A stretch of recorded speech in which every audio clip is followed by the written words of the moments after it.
GRD, who was a Hunt Sab, London Greenpeace activist involved with Reclaim the Streets and numerous other campaigns, spied on by the undercover police officers Jim Boyling as well as Jason Bishop. It was quite a short questioning. His answers were quite brief. He was very concise. I'm joined by Zoe Young of Campaign Opposing Police Surveillance. What did you make of what we heard from GRD? It was great, really, because it was like the contrast from this morning was absolutely epic, and it was kind of like the two different ends of the Reclaim the Streets movement. You've got this morning we had Roger being, erudite and intellectual and kind of having really moved through this long theoretical process of like learning about non-violent direct action and realizing that Reclaim the Streets is a really valuable strategy of being really inclusive, sort of spreading the message about car-free streets, about cycling, about health and sustainability and escaping the fossil fuel trap, etc. And then this afternoon we had, the usual main GRD. It was just like, just wanted to have a party, sort of thing. And he was just very straight to the point. If they asked him a question and he didn't have anything, he'd just say, well, no, that's not the case. Whereas Roger this morning, he gave us within 3 hours, like basically a whistle-stop tour at double speed of nearly 10 years of social movement history in this country. Whereas this afternoon, it was more like a really raw, immediate experience of just being there kind of on the front line, making an action happen, coping with all that goes along with that when you're on the streets in a city like London, when you're dealing with the uniformed police as well as the spy cops. I mean, one of the main areas I would say of his questioning this afternoon was around June the 18th, the Carnival Against Capitalism. I would say probably one of the really kind of foremost influential events personally in my own activism in the late 90s. I was a 19-year-old teenager at the time, spent the day there. I think GRD was one of the drivers of the 4 cars that were used, 2 of them crashing into each other at the either ends of one of the streets where the Reclaim the Streets street party happened on the day of June the 18th. He talks about how it was entirely a plan formulated and explained to him and the other 2 drivers by undercover police officer Jim Boyling, who had bought the cars, had bought 4 pay-as-you-go mobile phones and loaded them up with enough money to be used on the day to coordinate that. He's very clear that as far as he's concerned, he would have never been involved if it hadn't been for Jim Boyling approaching him.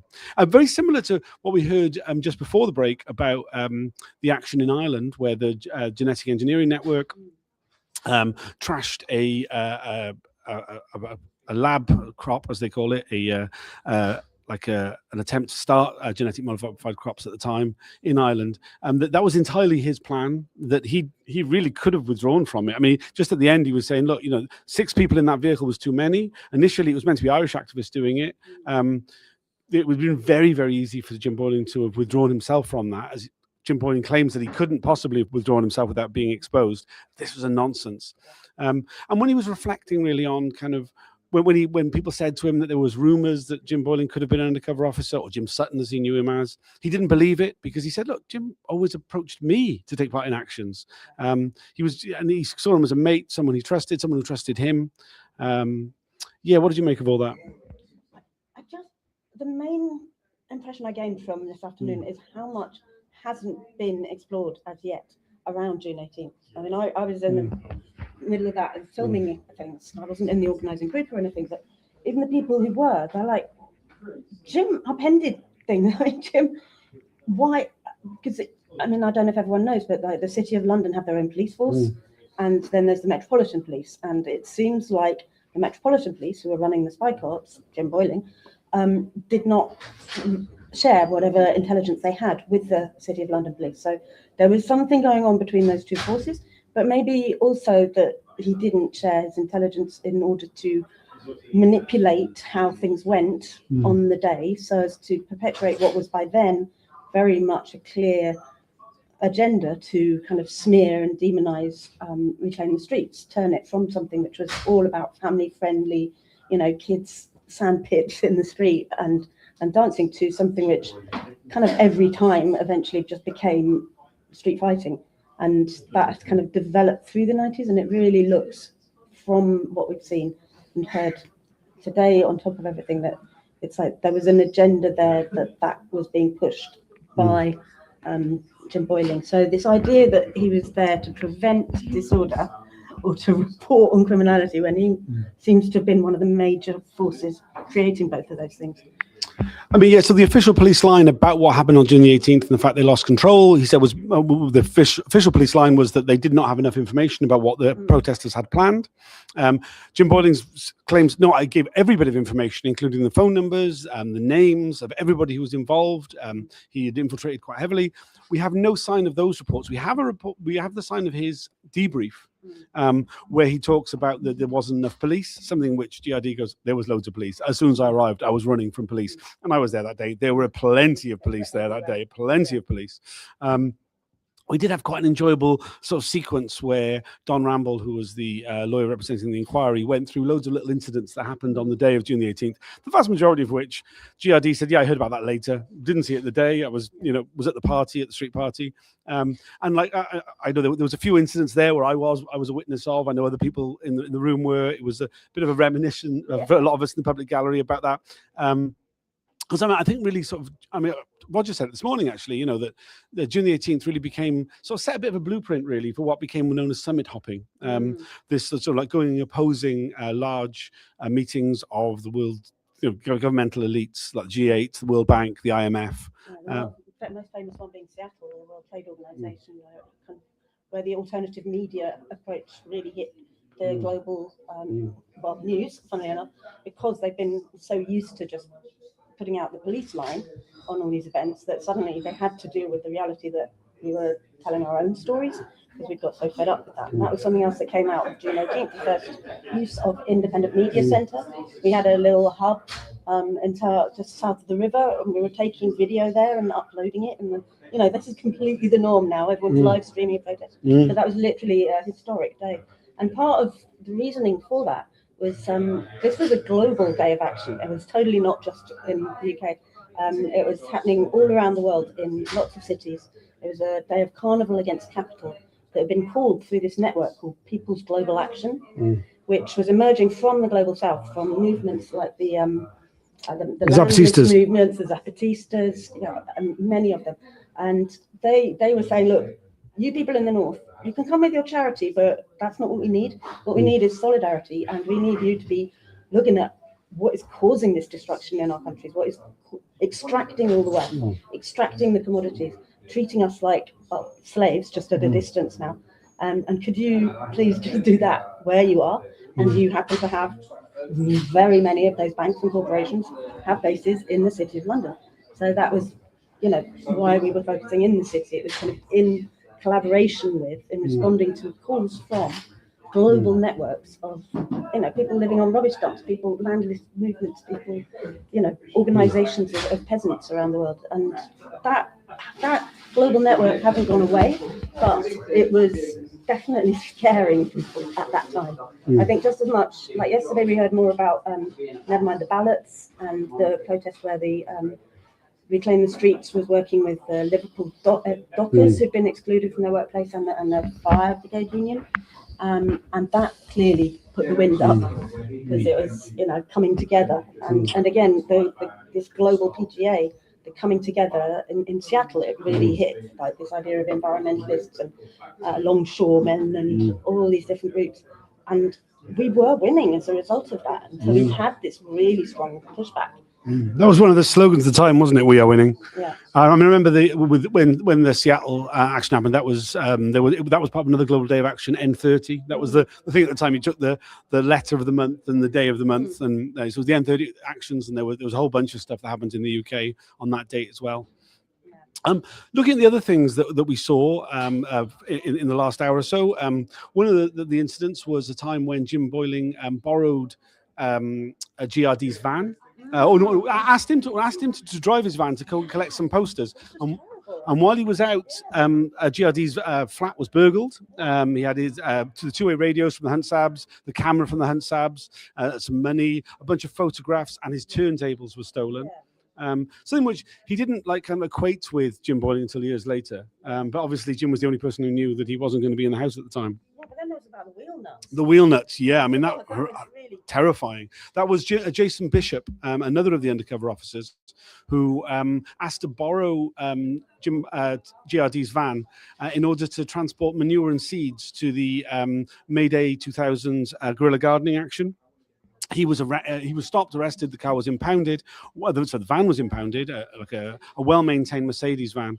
And by the time that GRD got it back and went to take it on a job, some lighting job, as he was going down the motorway, he realised that the wheel nuts had been loosened. I mean, essentially an attempted murder. I mean, totally horrific. And totally not horrific. just of the driver of the van. I mean, that could cause a major pile-up. You could injure a lot of people. And, you know, is that literally, you know, you've got these guys going undercover, supposedly to prevent violence, disorder, and then they are doing that. I mean, we don't know for sure that that's what was happening, but everything seems to be pointing that way. Yeah, absolutely. And again, I think we've only had these 2 people today, each with half a day. We're going to have 4 days next week of boiling, but we've had a couple of other people speaking, you know, people who've been anonymized, and we need more people who were there. We need to hear more from the people who were organising that day, who were in the middle of those things, because both of the witnesses today were asked questions about situations they weren't in, and how can they answer them? And, you know, how can the inquiry fulfil its terms of reference if it can't? But something else that really struck me was how often both of them were asked about violence. Violence. And I understand that because the undercover police were constantly calling all of us violent, because the press was constantly representing us all as violent, they have to challenge that discourse by really making sure that every witness is really clear about their attitude to violence. However, you know, for a casual listener, it's like, whoa, what is that? Why do you keep asking the same question in 15 different ways? But the other thing is, like, are they going to be asking Jim Boyling about his attitude to violence, about his colleagues' attitude to violence, about his organisation's attitude to violence, in anywhere near the same approach? So I think we need to make sure that our lawyers are making sure that is asked. Because otherwise it's just so, you know, we're not the ones on trial here. You know? I mean, it is something which the inquiry has really failed to do, is to recognise that the undercover police officers are political actors in themselves, and there has been no questioning of their political beliefs about their views on any subject. I mean, let alone one about violence, which, I mean, because when we actually get a little glimpse of what they think, we do not get a very pleasant picture. We get a very, very deeply misogynistic, violent attitudes to all sorts of things. Yeah, I mean, I think I can almost guarantee there will be no questions towards Jim Boyling about his personal views on violence or anything else. Well, we still have a chance to put in some more Rule 10s, apparently. That's questions that we as full participants get to put through our lawyers. I'm still only just understanding this myself. Yeah, I've been involved in this. I mean, the thing is with Rule 10s is that they are discretionary on the lawyer who is asking the counsel of the inquiry, who is asking the questions. I don't know who it's going to be. Probably, I would imagine it would be David Barr, KC, who has done most of the undercover officers. They are loath to answer questions of anything that is not simply a response to something that the officer has said during the course of their giving of evidence. So I think it's very unlikely, even if we put it forward, that it would be asked by the counsel to the inquiry. Which is a shame, because that means the inquiry will not fulfil its terms of reference, because we need to get a bigger picture than what they were reporting. It's like they're setting the terms. If everything is just responding to what they've said.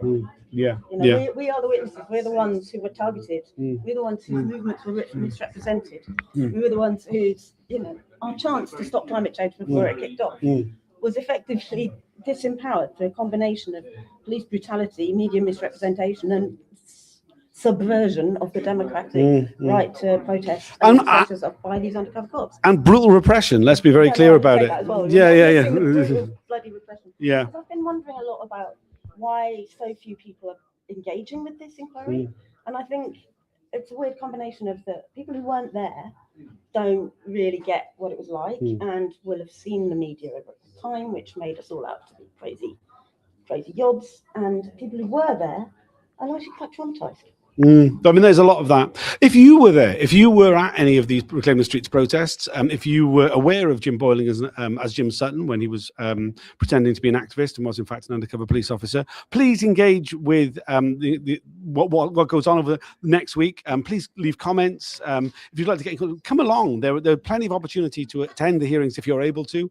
If you want to come on these videos, if you come along, it's very easy to. I can assure you, one of the reasons why it's often the same people who are joining me is because nobody else will do it. I'm really trying to get as many different voices as possible. So if you want to come along, if you want to join these videos, you are more than welcome. Please do come along if you can. And it's really easy to come. You just literally turn up. It starts at 10 a.m. You have to bring ID. You come to the International Dispute Resolution Centre in Jackson House, opposite St Paul's Cathedral, behind beautiful sculptures, and just you get patted down and your bag checked, and you come in, and then you can join this. And it's a really good spirit, actually. This is one of the things that I actually love about coming, is just seeing everybody and meeting new people who were there, who've been through this, and who are, we're holding each other, put it like that. Yeah. I don't think there's any of us here who haven't had some degree of trauma around all this. Very true. We were meant to be having Rosa giving evidence tomorrow. She was a woman who was deceived into a long-term intimate relationship by the undercover officer, Jim Boyling. She had 2 children by him. Hers is an incredibly traumatic, disturbing story. For very good reasons, she has decided she can't go forward with giving evidence tomorrow. Hopefully, she'll be back in June to give that evidence. It does mean now that the next time we're at the inquiry will be next week on Monday morning, where we will hear from Jim Boyling himself. He will be questioned over the course of 3 days. It might only be 3, actually. They've set aside 4 days for him. So we won't be hearing from any more activists. There have been written submissions that have been put in that may not have been aired over the last few days, but in terms of activist voices, that is it. We will know. Well, no, I mean, until after Jim Boyling's been on. Sure. The week after Jim Boyling, then we're going to go. Oh, no, We've got a week off. Yes. And then after that, the beginning of last week in February, isn't it? We start again with Jason Bishop, the undercover police officer who you heard about today. Yeah. That week, then after that week off. Once we've had Jason Bishop, we'll be hearing from Donna McLean and Lindsay, both women who were deceived by Carlo Saracchi, who they knew as Carlo Neri. We'll also be hearing from Lois Austin, who gave evidence during the last set of hearings, who was spied on by Carlo Saracchi.